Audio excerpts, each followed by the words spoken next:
It's time for the last लफड़ा of the day, Elvish Yadav versus slay point. जब मैंने पहली बार इस लफड़े के बारे में सुना, मैं तभी समझ गया था कि एल्विश ओवर रिएक्ट कर रहा है, वरना स्ले पॉइंट के रोस्ट से कौन ऑफेंड होता है।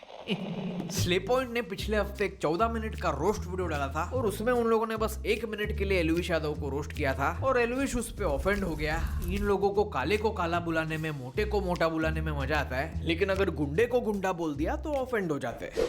अब एल्विश ऑफेंड तो हो गया, लेकिन वो एडमिट नहीं कर सकता ना कि वो ऑफेंड हो गया, तो इसलिए उसने मम्मी कार्ड खेला, वही कार्ड जो उसने बिग बॉस जीतने के लिए खेला था। वो छोटे बच्चे कैसे मम्मी के पीछे छुप जाते हैं ना, वैसे ही छुप गया। उसने ये नैरेटिव स्प्रेड करने की कोशिश की कि स्ले पॉइंट ने उसकी मम्मी को रोस्ट किया, which is not true. Slay point ने उसकी मम्मी के बारे में कुछ भी नहीं बोला। देखो भाई, क्या है ना, एल्विश यादव को रेलेवेंट रहने के लिए हर 2-3 महीने में कंट्रोवर्सी करनी पड़ती है, क्योंकि उसके पास और कुछ कंटेंट ही नहीं है। उसने ये देखा कि उसके व्यूज कम हो रहे और फिर उसने डिसाइड किया कि कंट्रोवर्सी कर लेते।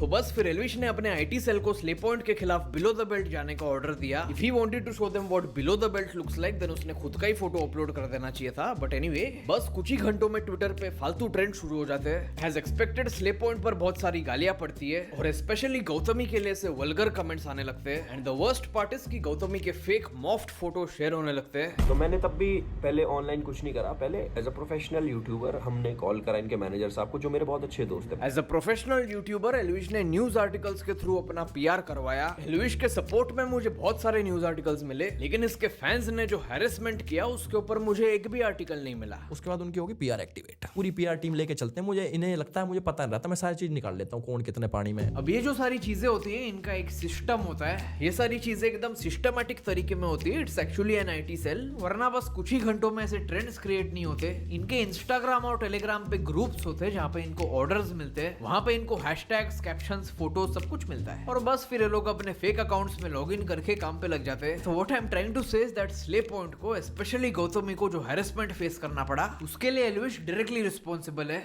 हेयर ट्रांसप्लांट करने के बाद आदिवासी हेयर ऑयल प्रमोट करके एल्विश खुद की ऑडियंस को चूतिया बना सकता है, लेकिन दूसरों को नहीं। इट इज गुड टू सी कि लोग उसके खुद के कमेंट सेक्शन में उसे ट्रोल कर रहे हैं, लेकिन अनफॉर्चुनेटली कुछ हफ्तों बाद लोग इस सिचुएशन को भूल जाएंगे। एल्विश को कोई ना कोई फालतू शो से ऑफर मिलता रहेगा, ब्रांड्स इसको स्पॉन्सर करते रहेंगे, इसका धंधा जैसे था वैसे ही चलता रहेगा। That's it for today. Thank you for watching. Good night. Shabba khair, khailash khair. Wish you happy married life.